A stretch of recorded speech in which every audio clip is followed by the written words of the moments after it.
Dad, can I stay home today?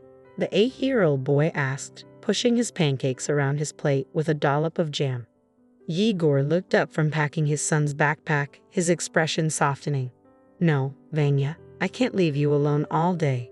It's Saturday, and we might have to deal with some urgent surgeries. But we can stop by a cafe for ice cream afterwards. Come on, let's go. He finished his pancakes in a few quick bites and headed to get dressed. As he thought about his son, he felt a pain of sadness.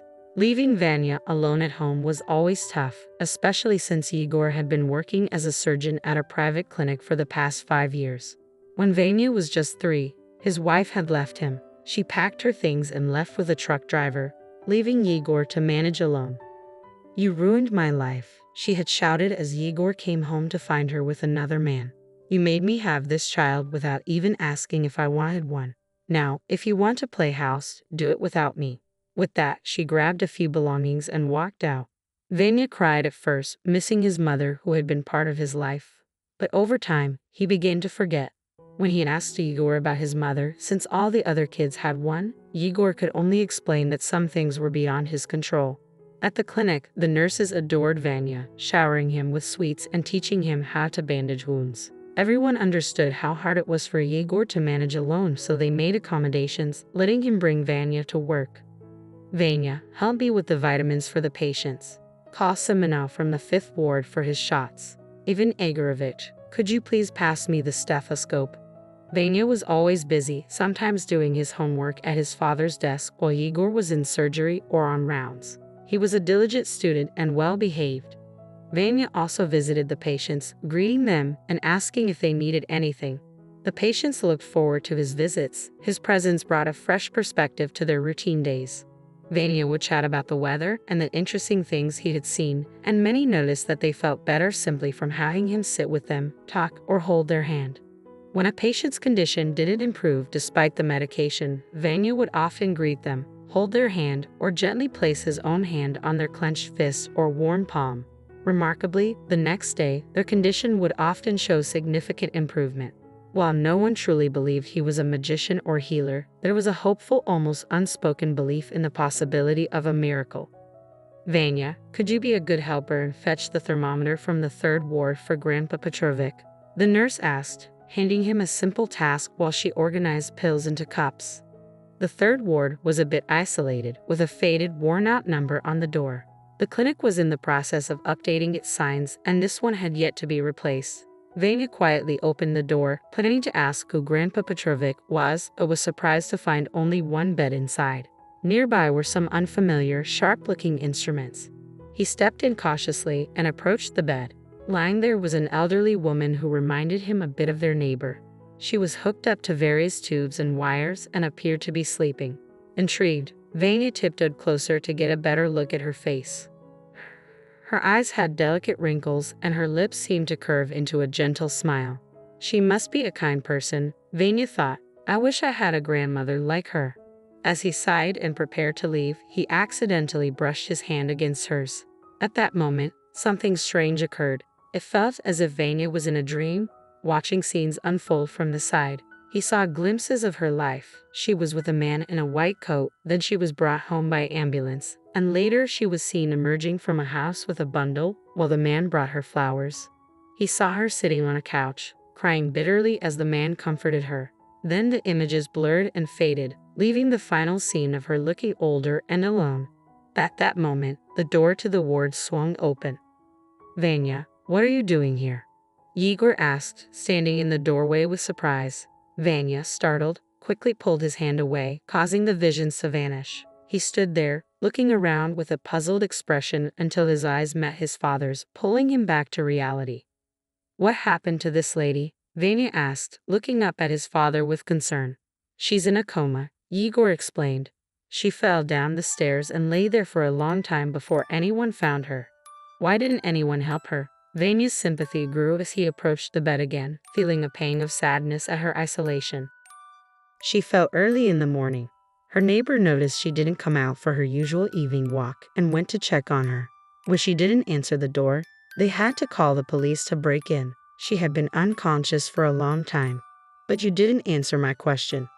I was sent to get a thermometer for Grandpa Petrovic, but I mixed up the wards, Vanya admitted, looking guilty. As Yegor prepared to leave, he turned back. And who was the girl you mentioned? Where did she go? Yegor paused in the doorway as Vanya recounted the visions he had seen. Yegor knew his son had a vivid imagination, but this seemed like an exaggeration.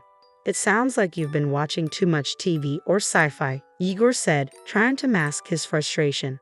He was almost on the verge of tears, not believing his son's account. The neighbor had mentioned that the patient lived alone. Since Margarita Fyodorovna had moved into the cottage, the only person around was the gardener, who happened to be off that day. If there had been someone else in her life, they would have contacted the clinic by now. Vanya considered this. Could his visions have been just a figment of his imagination? He began to think about his next move. Where does the lady live? He asked, trying to sound casually interested but already formulating a plan. It turned out the house was close to the clinic. At 8 years old, Vanya wasn't a baby anymore. He knew the clinic like the back of his hand and could easily slip out unnoticed. With summer upon them, he didn't need to worry about grabbing his hat and jacket from his locker, which could have gotten him caught. As Vanya approached the cottage at the address he'd been given, he was awestruck by the grandeur of the house. Wow, what a mansion, he thought to himself. He walked along the concrete fence, trying to peek through to see what lay beyond. Moving further down, he spotted a balcony with intricate railings on the second floor. Just as he was feeling disheartened and contemplating leaving, he noticed the mailbox. Something white was visible inside. After glancing around to ensure no one was watching, Vanya carefully retrieved the envelope from the mailbox. The seal bore unfamiliar, non-Russian characters that he had never seen before. Hastily concealing his discovery, Vanya realized he needed to leave before anyone caught him. With his father's surgery taking precedence, their cafe outing was off for the day. But Vanya now had something important to investigate. He quietly slipped into the ward where Margarita Fyodorovna lay. As he observed her, he noticed a subtle change in her cheek, a faint pinkish hue and the slight fluttering of her eyelashes. Probably just my imagination, he thought. He pulled up a chair to the bedside and sat down, carefully taking out the envelope he found. Hello, you don't know me, but I'm Vanya. My dad works here as a surgeon and mentioned that you're alone with no visitors. But I saw you with a girl. Is she your daughter? Vanya continued to talk, filling the silence. I was at your house. It's so beautiful and big. How can you live there all alone? It must be a bit scary. He gently placed the letter in Margarita's hand, and her fingers twitched slightly. For some reason, Vanya felt that searching for her here was the right choice. Just then, his father entered the ward and noticed the envelope in the patient's hand. Yegor said sternly, using his son's full name when he was upset. What's this? Where did this letter come from? It might be from Margarita Fyodorovna's daughter, he recalled, remembering her patronymic. We should probably read it. He looked at the nurse with a hint of urgency. What if it's from relatives? Yegor wrestled with his conscience over whether to open the letter, but practicality won out. The patient needed her family. The letter turned out to be from Margarita's daughter. She wrote that she had left her partner, Julian, and was returning to Russia. She was thrilled that her mother liked the house she had found for her and hoped to stay with her for a month while she found her own place. Well, she has someone after all, Vanya said, jumping with excitement. Yes, it's good news, Yegor thought, relieved he had opened the envelope. Now, they needed to find the daughter's contact details. He went through Margarita's personal belongings from when she was admitted, searching for a phone. If you want, you can stay here, Yegor said to Vanya, who nodded eagerly.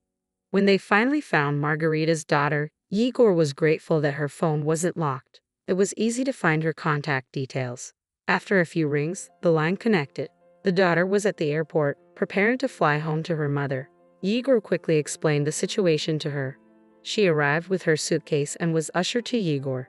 Despite her disheveled appearance and nervous demeanor, she immediately approached him. She had just managed to leave her partner, Julian. Though this thought briefly crossed Yegor's mind, he quickly focused on explaining the situation to Margarita's daughter and leading her to her mother's bedside. Vanya was still there. As the daughter saw her mother, she instinctively recognized her as the girl from Vanya's vision. She rushed to the bed. Mom, it's me, Lena. Can you hear me? Lena gently stroked her mother's hand, tears streaming down her face. I told you not to go with that Gerard. Why did you let me go? Nothing good came of it. And now you're lying here. Lena sobbed. Igor had to gently guide her to his office. Once Lena had calmed down with some valerian, he learned more about her. Lena was Margarita's only child. Her father had passed away 3 years ago, and they had run a family business together. The publishing house had flourished since her father's time. Business was thriving, and soon an international partner expressed interest in opening a chain of publishing houses in France. The partner also took a liking to Lena. He was a decent guy, and her mother enthusiastically supported their budding romance. Despite this, Lena couldn't envision a future in either the business or the relationship. Eventually, she felt compelled to return home, and that's when things took a turn. Dad, Lena, Vanya burst into the office, his eyes wide with urgency. They all rushed to Margarita's ward, where she was sitting on the bed, attempting to detach the wires and sensors connected to her. Mama? Margarita Fyodorovna, this is a nightmare, Lena exclaimed as she entered the room. Margarita glared at Igor with feigned indignation. Doctor, why have you entangled this poor woman like a fly in a web? Let me help. Igor rolled up his sleeves and began assisting in removing the sensors. Just then, Margarita's gaze fell on Igor's forearm. Doctor, is that a birthmark on your arm? She asked, puzzled. Igor shrugged casually. Nurses arrived and set up an IV drip. Soon after, Margarita began to regain her senses. Thank you, she said, but this shouldn't have happened, especially not now. I need to finish my shift. With Igor's shift over, they were preparing to go home. Lena wanted to stay with her mother, but Margarita insisted she get some rest after her trip, assuring her that she wasn't in immediate danger. After some discussion, they invited Lena to join them, and she accepted gladly. On the way, they stopped at a supermarket, bought ice cream for Vanya, some fine wine for themselves, and tried to make the best of the day. During the drive, Lena shared more about her family. We were overjoyed when our son was born, she began. He was a healthy, strong little boy. I thought I was a good mother because he was always well fed. I played with him, sang him songs, and took him for walks. But once, when he was just 8 months old, I ran into a store for less than 5 minutes to get some formula. When I came out, the stroller was empty. I nearly lost my mind. Back then, there were no security cameras. We searched everywhere, put ads in newspapers, on TV, and even posted flyers. We offered a reward. He had a distinctive birthmark in the shape of a horseshoe on his forearm, just like yours, Igor. Everyone stared in stunned silence. Then all eyes turned toward Igor. I come from a respected family, Lena continued. My mother is a professor and my father is a doctor of medical sciences. They're both well regarded. I'm their only child. My father passed away 8 years ago, and my mother 5 years ago. She left me a letter, instructing me to read it only after her death. With everything that's happened, divorces and all, I got so caught up in life that I forgot about it. He slapped his forehead. It's in my safe. I'll get it. He hurried to his office, leaving everyone anxiously awaiting another revelation. When he returned, he held the envelope with trembling hands, despite his calm demeanor as a surgeon. May I? Lena asked, taking the envelope from him. She opened it with practiced ease and handed it back, her curiosity palpable. Igor hesitated, his anxiety about the letter evident. If I'm Margarita's son, then Lena must be my sister, Vanya continued. I was thinking of inviting her on a date. What was I thinking? Lena seemed to have similar thoughts, her face pensive and distressed. Margarita, lying on her pillows like a throne, looked utterly dejected, as if she had yet another secret to reveal. There's more, Margarita said, taking a deep breath as if bracing herself. I fell into a deep depression, lying for days, barely eating, and lost 20 kilograms. My husband eventually managed to pull me out of that state, but then I faced another blow. Hormonal imbalance meant no more children. Again, my husband supported me, saying there were children who needed parents. That's how Lena came to us. I told you I saw the girl, but you didn't believe me. Vanya looked at his father with a mixture of resentment and disbelief.